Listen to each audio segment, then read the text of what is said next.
할렐루야! 여러분 반갑습니다. 분당채플 12시 고등마을과 찬양팀을 섬기는 안경표 전도사입니다.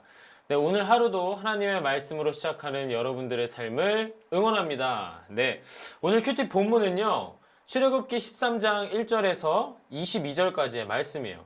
이번 주 주일 설교를 잘 들은 친구들은 기억할 겁니다. 하나님께서 430년 동안 이스라엘 백성들, 이 노예로 고통받는 이 백성들을 애굽 땅에서 구원해 내시기로 작정하십니다. 그리고 모세라는 그 한 사람을 부르시죠. 그리고 어떻게 합니까? 모세와 아론을 통해서 바로 왕에게 하나님의 뜻을 전하죠. 근데 그 바로 왕의 마음이 강팍하여서 이스라엘 백성들을 하나님의 품으로 돌려보내주지를 않습니다. 그렇게 시작되는 10가지 재앙. 그러나 그 재앙의 마지막 재앙이 뭐죠? 유월절입니다. 그 유월절을 통해서 어린 양의 피를 요구하시면서 하나님의 백성들을 구별하시는 거예요. 이제 이스라엘 백성들이 드디어 애굽 땅에서 나오게 됩니다.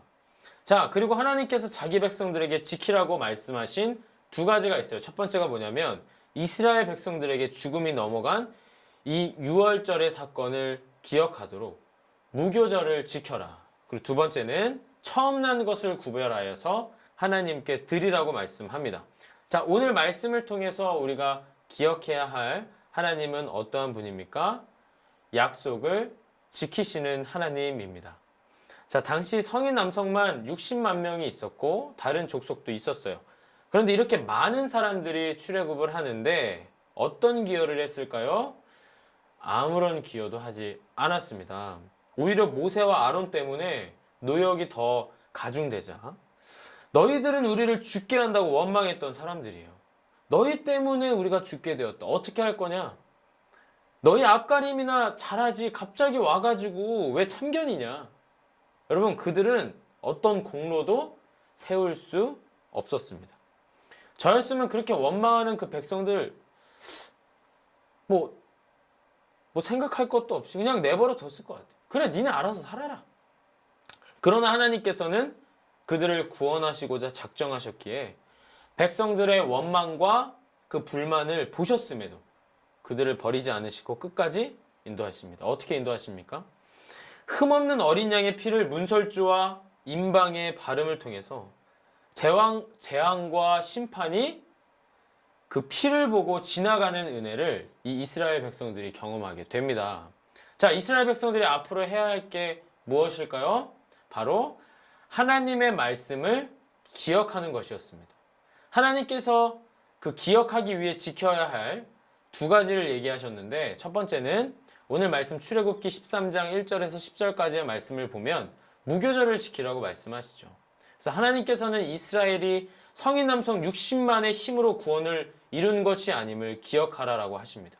그리고 9절에는 여호와께서 강하신 손으로 너를 애굽에서 인도하여 내셨음이니 라고 분명히 외치는 거예요. 여러분, 무교병을 먹는 이유가 무엇입니까?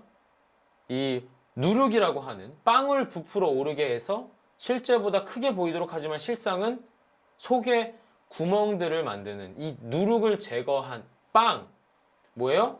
무교병. 그 빵을 먹음으로 너희가 무엇을 했기 때문에 구원을 받은 것이 아니라 그렇게 착각하지 말고 구원이 온전히 하나님의 은혜로 받은 것임을 감사함으로 고백하라고 명하십니다.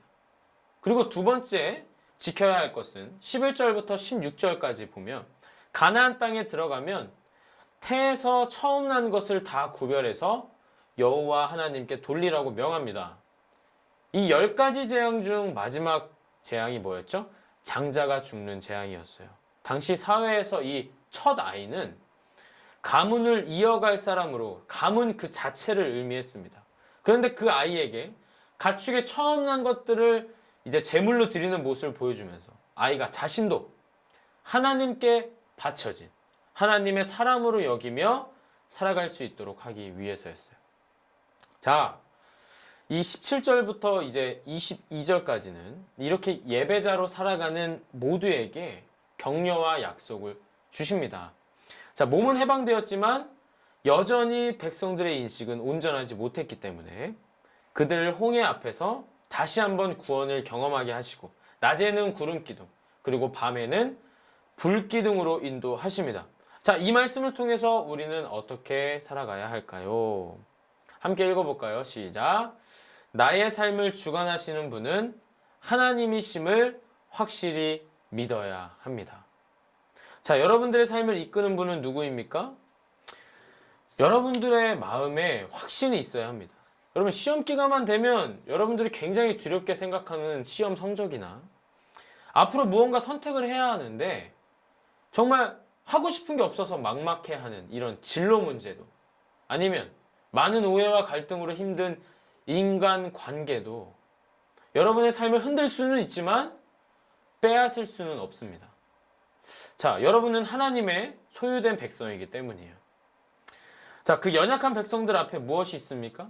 끝까지 함께 하신다는 하나님의 약속, 낮에는 구름 기둥과 밤에는 불 기둥으로 내가 너와 끝까지 함께 하신다고 약속하신 하나님의 임재가 있습니다. 자, 그래서 오늘을 살아가는 우리의 삶도 믿어야 한다는 거예요. 무엇을 믿어야 합니까?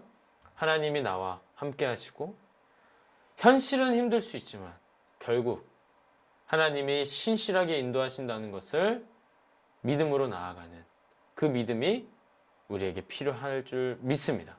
오늘도 그 믿음 안에서 하나님과 동행하며 살아가는 저와 여러분 되기를 주님의 이름으로 축복합니다. 네, 이 시간 전사님이 오늘 말씀 가지고 함께 기도하고 오늘 큐티 마무리하도록 하겠습니다. 함께 기도합니다. 살아계신 하나님, 이스라엘 백성들의 그 연약함, 또 그 불만과 원망을 보심에도 불구하고 그들의 부르짖음을 들으시고 끝까지 그들을 구원해내신 그 하나님의 은혜를 기억합니다.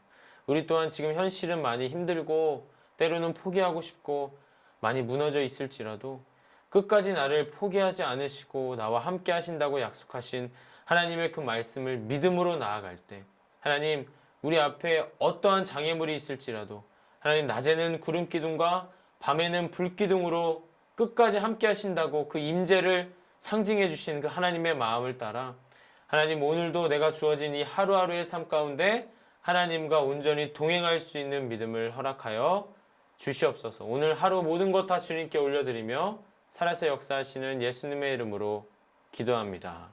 아멘.